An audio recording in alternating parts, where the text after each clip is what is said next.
Variance can't be controlled, but it can be minimized. Look, we'd be lying if we said we didn't love every second of Jurgen Klopp's era, and let's be real, so would you. Klopp didn't just bring our club back to life after years of underwhelming performances and results. He put us back on the map, both in England and across Europe, all while playing some of the best football we've seen in years. But there was always one thing that was bound to come back and bite us, something Reds fans wanted Klopp to change, and are now begging Slot to fix after his appointment as our new manager: control. And guess what? Slot hasn't disappointed. In fact, this shift in approach is exactly why he's having a standout first season in England, even with the same squad that crumbled in the final stretch of last campaign. So, what is this control? How has it helped us minimize variance, whether it's injuries or dropped points? Hit those like and subscribe buttons, and let's jump straight into it. We've been hearing this ever since Slot was linked with our club: control, patience, slow build-up. But what does that actually mean on the pitch? Well, we're not going to dive into the specifics of our build-up shape here.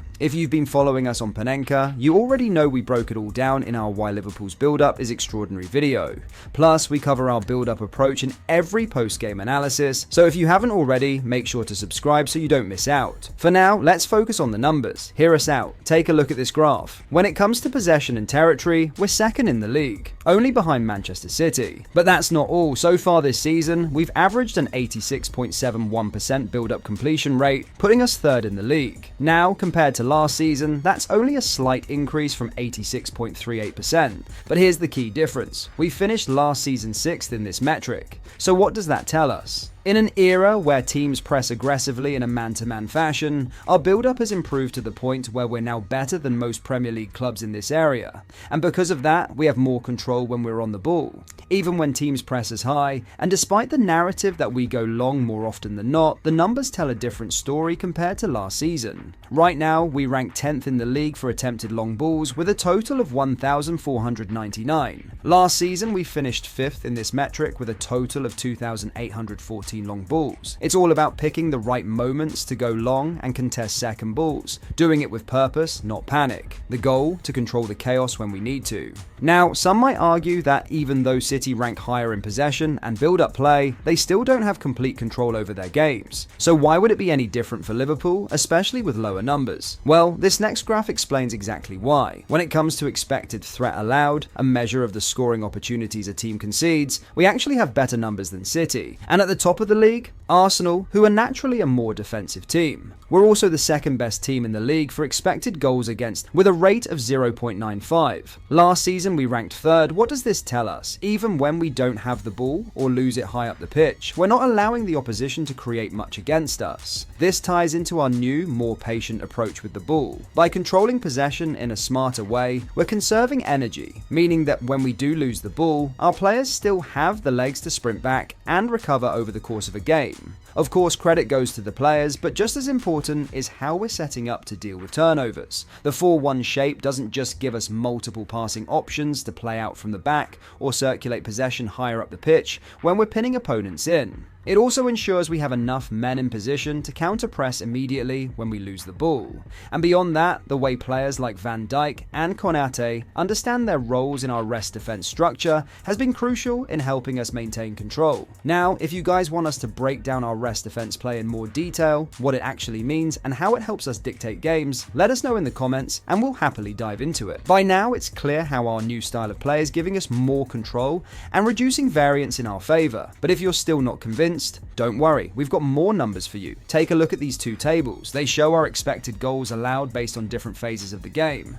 We all remember how often we conceded early last season. It was a real problem, and the numbers back it up. In the first 15 minutes alone, we allowed 7.41 XGA, and from that, opponents scored 8 goals. Late in games, it wasn't much better. In the final 15 minutes, we conceded 10 goals from 13 XGA. This season though, even if the number of goals conceded in these time periods looks concerning, the underlying numbers tell a different story. We're actually allowing less than half of the usual XGA in these moments. So the fact that we've conceded more goals than expected, that's more down to bad luck than anything else. Another stat that highlights just how much more control we have this season is our XGA based on game state. Last season, season, when games were level, we allowed 23 XGA. This season, just 9.64. That's a huge drop, showing how much better we are at staying in control and limiting opposition chances when the score is tight. See, knowing when to go long and when to hold possession and circulate the ball has been a game changer, not just tactically, but mentally as well. Remember when we were known as the comeback kings, picking up the most points from losing positions? As exciting as those moments were, they weren't exactly great for the player's mindset. Getting used to going behind and constantly having to fight back takes a toll, and when the comeback doesn't happen, we end up chasing the game, doubling our effort, and often coming away with nothing. This new level of control, however, allows the team to stay patient instead of panicking when we need a goal, preventing the chaos from turning against us. And as the numbers we just discussed show, it's working. Now, as it turns out, guys, this shift isn't just helping us tactically, it's also keeping our players healthier. Let's break it down.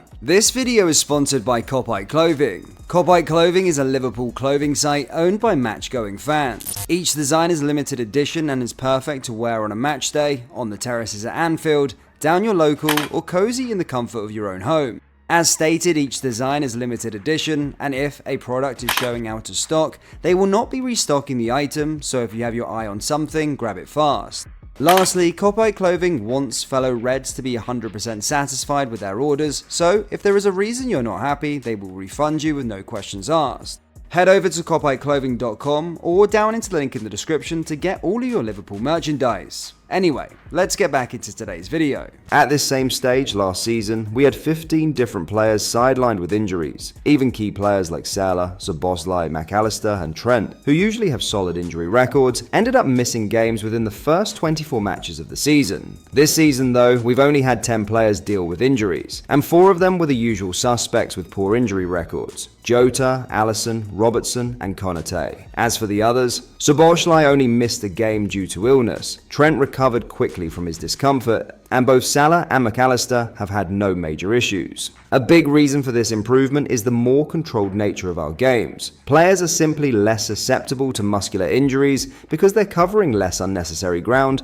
and aren't constantly forced into high-intensity sprints over 90 minutes. Those long possession sequences, circulating the ball, waiting for the perfect moment to strike, give players breathing space, time to reset, and a chance to stabilize their cardio. And over the course of a season, that's making a real difference physically.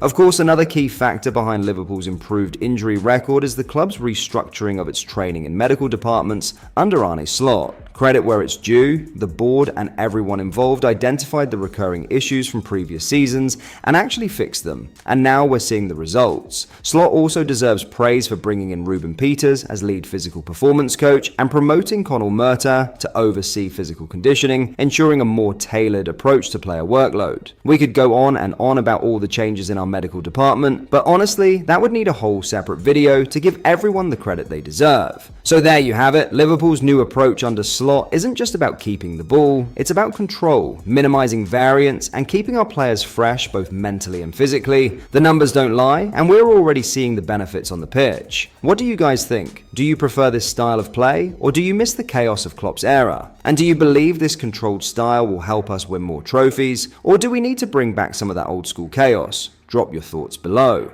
And as always, if you enjoyed the video, don't forget to like, subscribe, and turn on notifications so you don't miss our next breakdown. See you next time.